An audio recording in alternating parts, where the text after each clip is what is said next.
everyone, welcome back. So we were talking about diseases and we were talking about a lot of communicable diseases. Let us talk about bacterial diseases. Okay? अब ऐसे कौन कौन से diseases है जो bacteria से होते हैं, okay? और इनकी कॉजेटिव ऑर्गेनिजम्स क्या है? हम कुछ डिजीजेस के सिर्फ नाम देखेंगे और कॉजेटिव ऑर्गेनिजम्स देखेंगे and we will talk about a few diseases in detail जो हमारे टेक्स्ट बुक में दिए गए, राइट? अभी बैक्टीरियल डिजीजेस में सबसे पहले let us talk about typhoid, जो हमें डिटेल में भी देखना है. टाइफॉइड का पॉजिटिव ऑर्गेनिज्म है salmonella typhi. So typhoid is caused by salmonella typhi.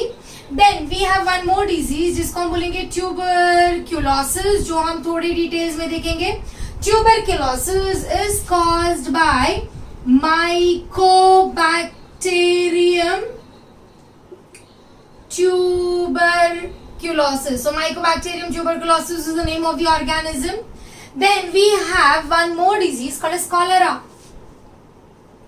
Cholera में तुमने सुना होगा cholera होता था, right? It is caused by Vibrio cholerae. So it is caused by Vibrio cholerae. Now we have something called as leprosy. तुमने देखा होगा leprosy में hand legs ऐसे crippled हो जाते, right? So and सड़ने लगता है. So leprosy is again caused by Mycobacterium leprae. Okay, then we have something called as tetanus. Tetanus is caused by Clostridium tetani. Okay, so tetanus is caused by Clostridium tetani. Then we have some diseases like anthrax. Anthrax is caused by Bacillus anthracis. Okay, now अब typhoid salmonella typhi कैसे फैलता है? ये फैलता है through contaminated food and water. अच्छा, TB कैसे फैलता है? It is an airborne infection. Cholera कैसे फैलता है? कॉलेरा भी फैलता है through contaminated food and water. Okay, mycobacterium leprae कैसे फैलता है? अगेन ये फैलता है by coming in contact with the infected person. So basically that is nothing but due to direct contact. Then फैलता है तुम्हारा Clostridium tetani, that is tetanus. कैसे फैलता है? टेटनस फैलता है by coming in contact with the infected basically infected metal. Okay, तो जैसे कि आयरन के कांटेक्ट में आने के बाद, रस्टेड आयरन के कांटेक्ट में आने के बाद. And bacillus anthracis generally airborne होता है, but again it is also fomite borne. Fomite borne मतलब चीजों के थ्रू भी फैल सकता है. So these are a few bacterial diseases. इनमें से we are going to explore these two, that is typhoid and tuberculosis in detail. Okay, let us see हमारा टाइफॉइड. अब ये जो टाइफॉइड है, as I told you, what is the causative organism of this? Is salmonella typhi. So typhoid is caused by salmonella typhi. Remember it is a scientific name, तो you have to separately underline. Okay, so it is a bacteria. अब ये salmonella typhi दिखता कैसा है और कैसे body में जाता है? सबसे पहली बात तो how does it spread? So what is the means of spread? The spread is through contaminated food and water. हमने अभी देखा कंटामिनेटेड फूड एंड वाटर कैसे होता है. How does water and food contaminate? By the faecal matter which में contain the micro organism getting mixed with water, या फिर vectors के थ्रू भी. मतलब तुम्हारी हाउस फ्लाइज खाने के ऊपर ले जाएगी हमारा salmonella typhi from the faeces. अच्छा, अब ये कंटामिनेटेड फूड एंड वाटर से फैलता है, मतलब कहीं ना कहीं तुम इसको खाओगे या पियोगे. इस रूट को हम बोलेंगे फीकल ओरल रूट.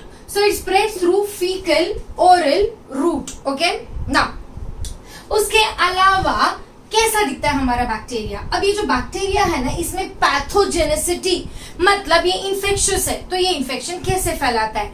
बैक्टीरिया का कौन सा हिस्सा है जो हमारी बॉडी में डैमेज कॉज कर सकता है या हमारी बॉडी में बाइंड कर सकता है?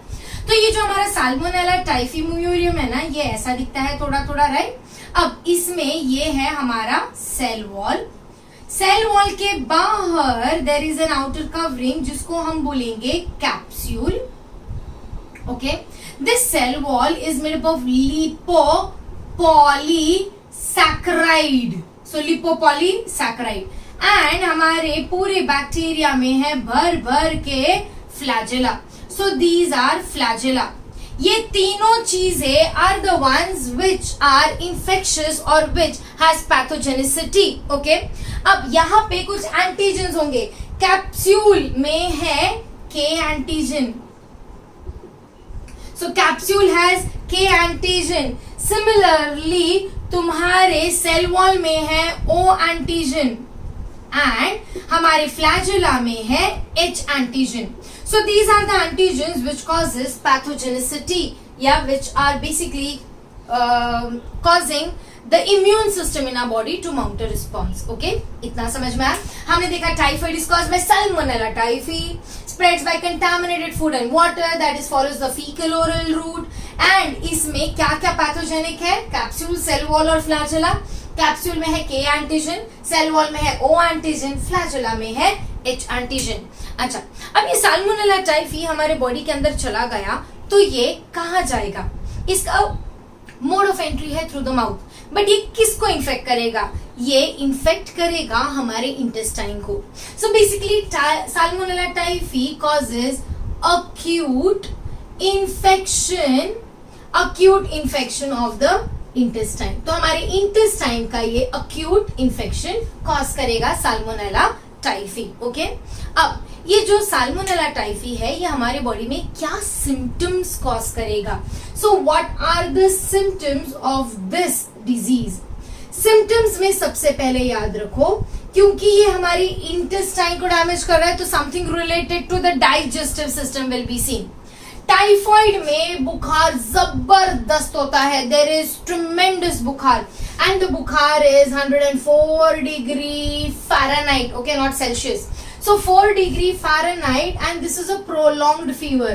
प्रोलॉन्ग्ड का मतलब है कि कंटिन्यूस फीवर रहेगा. So it is a prolonged fever. अच्छा, उसके अलावा क्या है? उसके अलावा तुम्हें काफी सारे रैशेज ऑन स्किन देखने को मिलेंगे. सो टाइफाइड में there will be a lot of rashes on the skin. As I told you, intestine को अफेक्ट करने वाला है. मतलब there will be some problem with the digestive system. मतलब कुछ लोगों में ये कॉन्स्टिपेशन कॉज करता है, जबकि कुछ लोगों में ये डायरिया कॉज करता है. ओके, अच्छा, उसके अलावा क्या?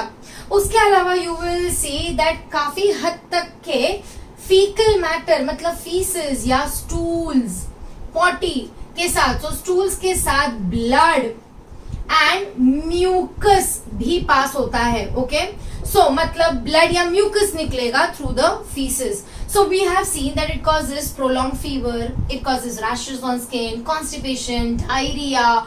स्टूल्स में कंटेन ब्लड और म्यूकस. ना, उसके अलावा सम जनरल चीजें जो हर इसमें होता है, you will see it will result in abdominal pain, it will result in headache. Okay, तुम्हें बहुत ज्यादा सिर दुखने लगेगा.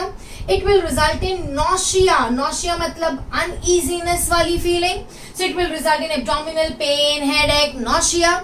It will also result in something called as anorexia.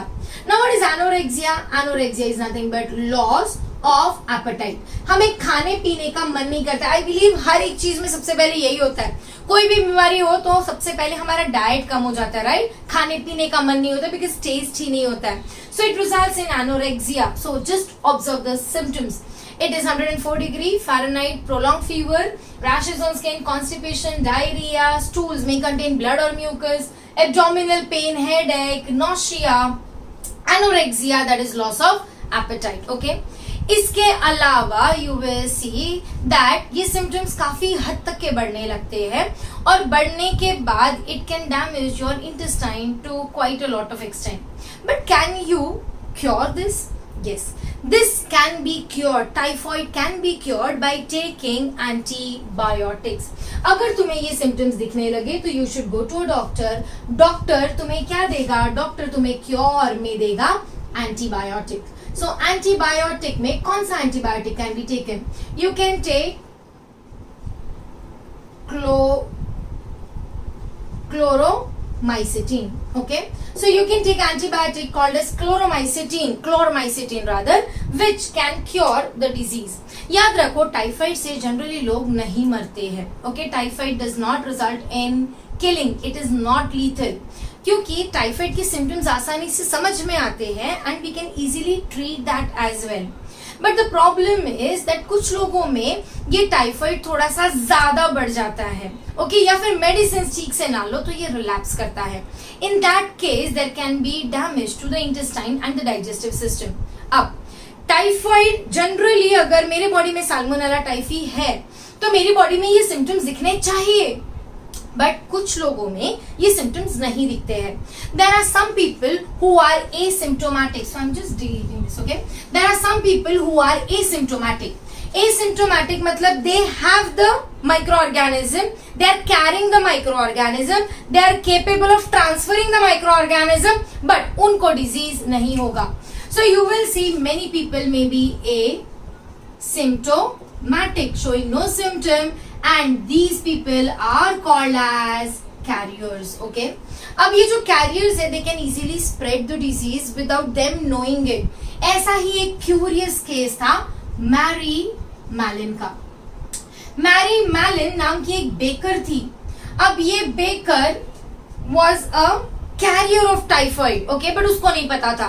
So whenever she used to bake cakes and a lot of bakery material, बहुत सारे लोग जो उससे केक खरीदते थे उन सबको टाइफाइड हो गया. दे ट्राई टू आइडेंटिफाई कि भैया सोर्स कहां से, सबको ये बेकरी प्रोडक्ट से हो रहे हैं, तो ये सोर्स कहां से है. बाद में पता चला that she was asymptomatic and she was a carrier. And today इनको मैरी मैलिन को हम लोग टाइफाइड मैरी के नाम से भी जानते हैं. So Typhoid Mary is nothing but the asymptomatic Mary Mallon who was a baker. अब टाइफाइड में एक्सट्रीम केसेस में हमें गॉल ब्लैडर रिमूव करना पड़ता है. ओके, सो टाइफाइड में हमें एक्सट्रीम केसेस में gall bladder, but gall bladder का और टाइफाइड का क्या लेना देना है. रिमेंबर, गॉल ब्लैडर में बनते हैं स्टोन्स. ओके, जिसको हम बोलते हैं गॉल ब्लैडर स्टोन्स या gall stones. Okay, to be precise gall stones. ये जो गॉल स्टोन्स है ना, ये कुछ क्रिस्टल टाइप चीजें बनती है गॉल ब्लैडर में. किसी के बॉडी में अगर ये टाइफाइड का काउंट बहुत ज्यादा है तो ये टाइफाइड के बैक्टीरिया ये गॉल स्टोन्स के साथ जाकर एसोसिएट हो जाता है और वहीं पे जाकर जमा हो जाते हैं. जनरली ये एसिम्प्टोमेटिक पेशेंट्स में देखने को मिलता है. सो एसिम्प्टोमेटिक पेशेंट में द गॉल स्टोन्स में कंटेन और में harbour a lot of bacteria. तो अगर मुझे पता चलता है that the person is asymptomatic and he has a lot of bacterial load in the gallbladder, we need to remove the gallbladder. Of course gallbladder remove करेंगे मतलब bile का secretion affect होगा, मतलब digestive system affect होगा, but then this is the only way we can actually cure or treat people who have Salmonella typhi, are asymptomatic and have Salmonella typhi in the gallbladder stone. Okay, now how do we prevent typhoid? Is there a way to prevent typhoid? Yes. Prevention, as I told you, bhale we can take a medicine, antibiotic, but prevention is always better than cure. Prevention में the best thing that you can do is maintain hygiene. हमें पता है that typhoid कैसे फैलता है? By contaminated food and water. So do not eat open food, do not drink contaminated water, boil करो पानी को. and कहीं ना कहीं पानी कैसे contaminate हो रहा है या food कैसे contaminate हो रहा है? by vectors, तो vectors की growth को रोको. Similarly रोको people from defecating in the open spaces. but उसके अलावा in typhoid we can also take a vaccine. याद रखो, there are some vaccines which have to be taken in the childhood, but there are some vaccines which can be taken as an adult as well. So typhoid की vaccines हम generally adulthood में भी लेते हैं. Typhoid की दो तरह की vaccines हैं. Okay, अच्छा, typhoid vaccine have to be repeated after every 3 years. Okay, ऐसा नहीं कि एक बार वैक्सीन ले लिया तो you are prevented from the disease. Now there are 2 types of vaccines in typhoid. So vaccination is the best thing for prevention. Vaccine में one is called as your oral vaccine and the other is your injectable vaccine. Okay, oral vaccine has to be taken orally through the mouth and it includes vaccine like TY21A. So the vaccine TY21A is a oral vaccine. Okay. इसके अलावा we have vaccine like Typhoeum VI. Okay, so we have vaccine like Typhoeum VI, which is an injectable vaccine. Along with this, we also have Typherix. So Typherix and Typhoeum VI. So Typhoeum VI and Typherix are the two vaccines which are injectable vaccines. These vaccines are active for 3 years and they have to be repeated. So that is about Salmonella typhi. Salmonella typhi causes typhoid. Uske alawa, let us talk about one more bacterial disease which is quite common and needs to be discussed in detail. Okay. The next disease is tuberculosis. Now what exactly is tuberculosis? Tuberculosis is caused by Mycobacterium tuberculosis. Let us see tuberculosis. Okay, it is caused by Mycobacterium tuberculosis. अच्छा, what is the mode of entry? कैसे जाता है ये तुम्हारी body में? The means of spread is through air. So basically it is an airborne disease. Airborne diseases में हमने देखा ड्रॉपलेट इन्फेक्शन होता है. मतलब अगर कोई इन्फेक्टेड इंडिविजुअल है तो उसके स्पूटम में, उसके कफ में, उसके स्पिट में रहेगा, उसकी स्नीजिंग और कफिंग में रहेगा माइक्रो ऑर्गेनिज्म. राइट. अच्छा, अब ये माइकोबैक्टीरियम ट्यूबरकुलोसिस किसको इन्फेक्ट करता है? याद रखो, Mycobacterium tuberculosis infects the lower respiratory tract. मतलब it infects the lungs. Okay, so Mycobacterium tuberculosis infects the lungs. So the target organ is the lung. Okay, target organ is the lung. अच्छा, अब ये करता क्या है? Mycobacterium tuberculosis या TB के what are the signs and symptoms? सबसे important sign and symptom में तुम देखोगे that the person keeps on coughing. So there is continuous coughing and this coughing. अभी मुझे 2 दिन खांसी आ रही है तो मैं डॉक्टर को जाके बोलूंगी क्या मेरे को टीबी हो गया, चेक करो? No. This coughing should persist for more than 1 or 2 weeks. Okay. So more than 2 weeks अगर तुम्हें continuous खांसी हो रही है मतलब तुम्हें क्या हो सकता है? टीबी हो सकता है. So there is continuous coughing. दूसरी चीज, the cough may contain blood और म्यूकस. तो अगर कफिंग में तुम्हें ब्लड और म्यूकस निकल रहा है बार बार, that means there is a chance that the lungs are damaged heavily and that may be because of the TB. अच्छा, उसके अलावा क्या है? तुमने कभी भी टीबी के पेशेंट को देखा होगा तो ऐसे कि हट्टा कट्टे नहीं रहते हैं, क्योंकि टीबी के पेशेंट में होता है ट्रिमेंडस वेट लॉस. सो अगर अचानक से वेट लॉस हो रहा है, समझ में नहीं आ रहा है, तो टीबी हो सकता है. So there is tremendous weight loss. Okay. उसके अलावा तुम्हें अक्सर टीबी में फीवर महसूस होगा. फीवर एंड चिल्स, ठंडी लगकर तुम्हें महसूस होगा fever. So that is about your TB. Okay. अच्छा, अब ये टीबी फैलता कैसे है? As I told you, airborne infection है. ओके. तो कैसे प्रिवेंट किया जाए टीबी को? टीबी को प्रिवेंट करने के लिए the best thing is the person should cover the mouth. So you should cover the mouth while coughing or sneezing either with hand or handkerchief, especially with handkerchief. And ये handkerchief को हमें share नहीं करना चाहिए. दूसरी चीज, बहुत सारे लोग जिनको टीबी होता है ना, generally they have a tendency to spit, क्योंकि कंटिन्यूसली कफ आ रहा है तो तुम उसे क्या करोगे? स्पिट तो करोगे. बट अगर कहीं पे भी स्पिट करोगे तो देयर इज चांसेस दैट ये bacteria may enter the air and it may spread easily.